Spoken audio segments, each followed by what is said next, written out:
पूरे विश्व का युवा मेंटल हेल्थ से पीड़ित हो सकता है, डिप्रेशन में जा सकता है, लेकिन भारत का युवा जो है, उसे डिप्रेशन में नहीं जाना चाहिए, उसे अवसाद ग्रसित नहीं होना चाहिए। वो मेंटल हेल्थ का शिकार नहीं हो सकता। क्यों? क्योंकि इसका एक स्पष्ट कारण ये है कि हमारे पास एक टारगेट है। एक समाज के रूप में एक क्लियर टारगेट हमारे पास सामने है, 2047 का। और हमें ये समझना पड़ेगा कि 2020 में जब कलाम साहब ने विज़न 2020 की बात कही थी, 1997 में कही होगी शायद, जब 50 वर्ष पूरे हुए थे स्वतंत्रता के। तो उस वक्त उन्होंने लिखा होगा, एक ब्लूप्रिंट दिया था कि हम 2020 तक एक समुन्नत राष्ट्र हो जाएंगे, एक सुपर पावर इंडिया बन जाएगा। लेकिन ऐसा हुआ नहीं। उस गलती को करेक्ट करने का ये एक अवसर है, और एक सीधा अवसर हम सबके सामने है। 2047 is the year of reckoning.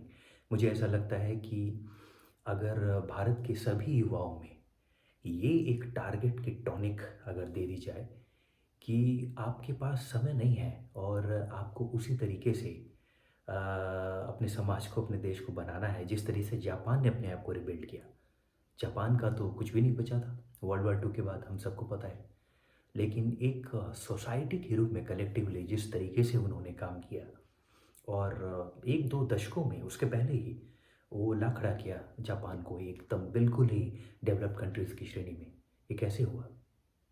तो ये नहीं हो सकता है ऐसा हमें नहीं सोचना चाहिए। This is possible. और आज तो टेक्नोलॉजी का दौर है। आज टेक्नोलॉजी में तो पूरे विश्व में सभी बड़ी से बड़ी कंपनीज़ को इंडियन लीड कर रहे हैं। हम जानते हैं इस चीज़ को कि इंडियन सीईओज़ हैं हर जगह। तो एक कारण जो वो जो कारण है जिसकी वजह से अधिकांश जो युवा वर्ग के लोग मेंटल हेल्थ से चैलेंज से पीड़ित होते हैं और डिप्रेशन में जाते हैं, वो ये है कि लाइफ का एक बहुत बड़ा लाइफ लॉन्ग गोल नहीं होता, टारगेट नहीं होता। और इसकी वजह से वाइड होता है आपके, आप वल्नरेबल होते हैं। आप कभी ना कभी वो जो खाली जगह आप छोड़ देते हैं, क्योंकि आपके जीवन में कोई लाइफ लॉन्ग टारगेट नहीं है, लाइफ लॉन्ग एम्बिशन नहीं है, लाइफ लॉन्ग मिशन नहीं है। तो वो जो खाली जगह है वहाँ पे आप कभी ना कभी आप वल्नरेबल होंगे और आप उस जोन में जाएंगे जहाँ आपको नहीं जाना चाहिए। स्वामी विवेकानंद जैसे लोग कभी अवसाद में, डिप्रेशन में नहीं जा सकते। उनके पास एक क्लियर टारगेट था। जो भी विश्व में बड़े से बड़े लोग हुए हैं, आप अगर उनके जीवन को स्टडी करें तो उनके पास एक क्लियर एक गोल है, एक टारगेट है। और वो टारगेट कभी भी उन्हें उस जोन में जाने नहीं देता। हाँ, अगर आप उस जोन में एक बार जाते हैं तो वहाँ से बचना बहुत मुश्किल है। और मैं तो ये समझता हूँ कि क्योर नाम की कोई चीज़ नहीं होती है, प्रिवेंशन ही एक क्योर है। जो क्योर नाम का जो एक कॉन्सेप्ट है, ये एक एक पश्चिम का कॉन्सेप्ट है। और ये हर हर क्षेत्रों में वहाँ लागू होता है, चाहे वो मेडिकल साइंस हो, चाहे वो लीगल स्ट्रक्चर हो। किसी ने आपके साथ कुछ गलत कर दिया, अब आप उसका क्योर ढूंढिए। जुडिशरी अगर उस एक्ट का अगर रिवेंज आपको दिला दे, तो आप समझिए कि आपके साथ जस्टिस हो गया, जबकि ऐसी कोई बात नहीं है, क्योंकि गलत तो आपके साथ हो गया। तो मुझे नहीं लगता कि क्योर नाम की कोई चीज़ है। एक अच्छा समाज वही होगा जहाँ पे क्राइम्स ऐसे नहीं हो, प्रिवेंशन नहीं हो, ये प्रिवेंशन हो इतनी कि ऐसी नौबत नहीं आए कि आपको क्योर ढूंढना पड़े। तो इसलिए मेरी दृष्टि में उस जोन में नहीं जाना चाहिए जहाँ पे जाकर लोग फंस जाते हैं और उस अवसाद और डिप्रेशन के जो एक, वो जो एक नॉट है, वहाँ पे फंसते हैं। उसके बाद फिर पिल्स आपको खिलाई जाती है, आपको एंग्जाइटी की दवाएं दी जाती है, और वो फिर कंपाउंड होता चला जाता है प्रॉब्लम। तो अकॉर्डिंग टू मी, एक जो बहुत बड़ा रीज़न है कि युवा वर्ग के लोग खासकर जो अवसाद में जाते हैं, डिप्रेशन में जाते हैं, वो ये कि लाइफ में बहुत बड़ा एक कोई गोल चाहिए जो नहीं होता उनके पास। और वहाँ पे वो वल्नरेबल हो जाते हैं सीधे तरीके से। हमारे पास तो एक बहुत स्पष्ट रूप से एक गोल है। नहीं, 2047 एक ऐसा गोल है कि आप इसे चाह के भी आप अपने दिलो दिमाग से हटा नहीं सकते इस चीज़ को। You are completing 100 years of independence. Don't you want your society to be called a developed nation, which is not the case today? तो ये और ऐसा कहना कि हाँ वर्ल्ड बैंक ने कहा है या फलाने ऑर्गेनाइजेशन ने कहा है कि हम अधिक से अधिक सेकंड या थर्ड इकोनॉमी हो सकते हैं, मुझे नहीं लगता है कि इन बातों में सच्चाई है, क्योंकि टारगेट्स जो बनाए जाते हैं, वो जो रेफरेंस पैरामीटर्स होती है, वो वो पुरानी मान्यताओं के आधार पे होते हैं। मिलेनियम डेवलपमेंट गोल एमडीजी हमने बनाया था, 8 जो गोल्स बनाए थे, क्या हमने first set of goals achieve किए या नहीं किए समय के पहले? 2015 के पहले हम एक्सट्रीम पॉवर्टी को कम करने की जो बात थी, उस समय से 5 साल पहले वो अचीव हुआ या नहीं हुआ? तो ऐसा नहीं है कि टारगेट जो है वो पहले अचीव नहीं हो सकता। 2047 का जो टारगेट है, जो जिसे कुछ लोग अलग-अलग तरीके से इसे राजनीतिक रंग देने का भी प्रयास करते हैं, वो अलग बात है, लेकिन भारत के युवाओं के पास एक स्पष्ट रूप से एक टारगेट है। और टारगेट उसके पहले होना चाहिए कि बिफोर 2047 एक एक जोश होना चाहिए, एक लाइफ लॉन्ग एम्बिशन, एक मिशन होना चाहिए कि we want to see in our own lifetime. मुझे पोस्टेरिटी पे छोड़ के नहीं जाना है। In our own lifetime, do you dream to see your country as the most developed country in the world? अगर ये एक टारगेट है ना, और अगर लाइफ लॉन्ग एक एम्बिशन है, एक मिशन है, जिसे हर ऑर्गेनाइजेशन का कॉर्पोरेट में विजन एंड मिशन कहा जाता है, उनके वेबसाइट पे लिखा होता है। तो अगर आपके इंटरनल वेबसाइट पे, आपके माइंड बॉडी सिस्टम में ये लिखा है, ये विजन एंड मिशन, कि the only goal, the biggest goal, the biggest purpose of my life is to see India as the most developed country in the world before 2047, अगर ये गोल लेकर आप चल रहे हैं, मैं कह सकता हूँ कि आप कभी उस जोन में नहीं जाएंगे जहाँ से बचना मुश्किल हो जाता है। नहीं तो फिर यूनिसेफ की रिपोर्ट आएगी कि 1 in every 7 young person from age 15 to age 24 is facing depression issues, and वो ये कहेंगे कि 31% से 57% लोग जो हैं वो मेंटल हेल्थ से पीड़ित हैं। और उसके बाद फिर आप कुछ नहीं कर सकते। बाकी लोग आपको कहेंगे कि आपके बारे में कविताएं लिखेंगे, बड़ी बड़ी पोस्ट लिखेंगे सोशल मीडिया पे, लेकिन उन्हें कभी अंदाज़ा नहीं होगा कि आप दरअसल फेस क्या कर रहे हैं। इसीलिए मैं नहीं समझता हूँ कि उसका कोई क्योर होता है। उस डेंजरस ज़ोन में जाने का कोई मतलब नहीं है।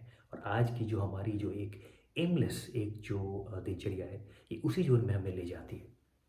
इसलिए भारत के युवाओं को, पूरे विश्व के बारे में मैं नहीं कह सकता, क्योंकि उनकी पृष्ठभूमि अलग है, उनके बैकड्रॉप अलग हो सकते हैं। भारत के युवाओं को कभी डिप्रेशन में नहीं जाना चाहिए। You have a straight forward, you have a clear cut goal before you. Make your country the most developed country on earth before 2047. That's your target. That's our target. और इस गोल को लेकर अलग अलग तरीके से, जो कोई भी किसी भी क्षेत्र में है, कोई आर्ट एंड कल्चर में है, या कॉमर्स में काम कर रहा है, एंटरप्रेन्योरशिप में काम कर रहा है, या किसी का कोई स्पोर्ट्स में है, किसी भी फील्ड में हो, उस क्षेत्र से ही आगे आगे आप बढ़ सकते हैं। और आपका गोल अगर ये है कि मैं अपने फील्ड में मैं वो अचीव करके जाऊँगा, जिससे कि मैं देख सकूँ कि पूरे विश्व में लोग ये माने कि हाँ, इस फील्ड में अ, आपकी जो कंट्री है वो बेस्ट है। मिडिल टैनी में जो टॉप पे होती है, कितना गर्व होता होगा उन एथलीट्स को। तो ऐसे लोग हुए हैं, 20वीं शताब्दी में भी हुए हैं, ऐसे कई लोग हुए हैं जो अपने क्षेत्र में इन्होंने इतना बड़ा लेवल रीच किया है, जिसके कारण हम सब लोगों का सम्मान बढ़ा है। आपने वो लॉर्ड्स का वो वीडियो देखा होगा, जब सचिन लॉर्ड्स में टेस्ट में बैटिंग करने जा रहे हैं। वही लोग जो कुछ दशकों पहले तक बहुत ही अत्याचार कर रहे थे भारत की जनता, भारत के ऊपर, वही लोग जब सर झुकाकर तालियां बजाते हैं ना, वो किसी एक खिलाड़ी के लिए नहीं बजा रहे, वो उस एक्सेलेंस के लिए ताली बजा रहे हैं। सब जो अपना हैट निकाल के सर झुकाकर सम्मान कर रहे हैं उस व्यक्ति का, जिसे नाइटहुड भी नहीं मिला अभी, जो सर भी नहीं है। लेकिन जब सचिन जब पैवेलियन से, लॉर्ड्स की पैवेलियन में से जब बल्लेबाजी करने के लिए जा रहे हैं और सब लोग तालियां बजा रहे हैं सम्मान में, वो बताता है कि कोई एक इंडिविजुअल क्या कर सकता है। एक्सीलेंस उसे कहते हैं। और अगर हम उसी तरीके की एक्सीलेंस भारत का हर युवा अगर टारगेट करता है, मैं नहीं समझता हूँ कि इसमें कहीं कोई गुंजाइश है डिप्रेशन की। ये रिस्पॉन्सिबिलिटी आपको लेना पड़ेगा। और जब आप रिस्पॉन्सिबिलिटी लेते हैं, जब उत्तरदायित्व लेते हैं किसी भी चीज़ का, तो आपके पास ये फुर्सत नहीं होता कि आप उस जोन में जाएं, जिस जोन से मैं आपको आगाह कर रहा हूँ जाने के लिए।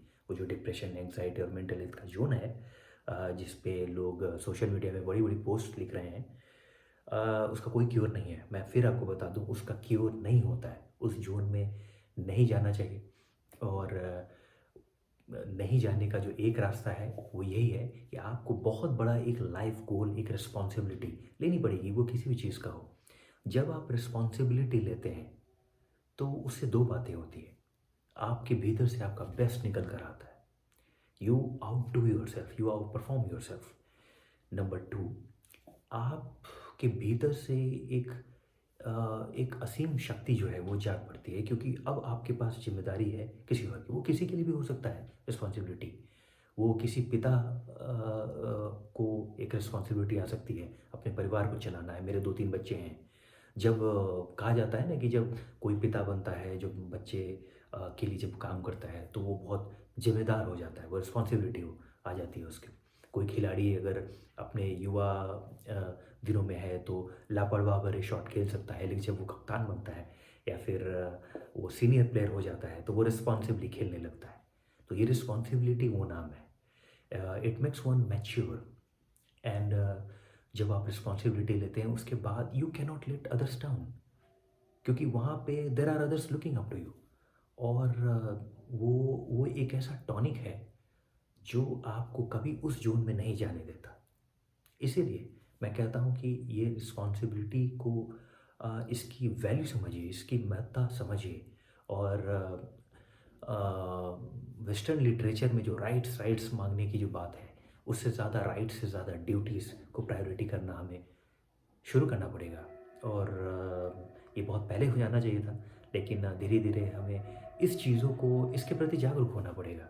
Let's be responsible, let's start taking responsibility, let's start prioritising duties over our rights, and we will never go into these zones, these phases of depression and mental health. We should not, because we have a clear cut goal। जैसा मैं कह रहा हूँ, कलाम साहब का सपना था 2020 तक भारत को all round super power develop nation बनाने का। नहीं हो पाया किन्हीं कारणों से। उस गलती का पश्चाताप 2047 में ज़रूर हम कर सकते हैं। 15 अगस्त को 2047 में हम सब लोग जब वो झंडा फहराए, तो हम सब लोग इस चीज़ को याद करेंगे, कभी हमने 20-25 साल पहले ये संकल्प लिया था और वो हमने पूरा करके दिखाया। ये क्लियर कट एक टारगेट है भारत के सभी युवाओं के लिए और यही एक रास्ता है, जैसा मैं समझता हूँ, डिप्रेशन, अवसाद से बचने का। एक कोट जो मुझे बहुत अच्छा लगता है था बचपन से, और वो मुझे लगा था कि इसमें बहुत गूढ़ बात कही गई है। विवेकानंद ने कहा है कि दूसरों के लिए रत्ती भर सोचने से भीतर की शक्ति जाग उठती है।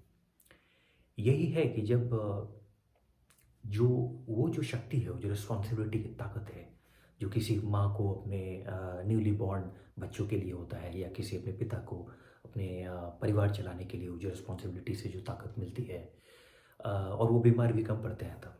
आपने देखा होगा, ये बड़े मज़े की बात है।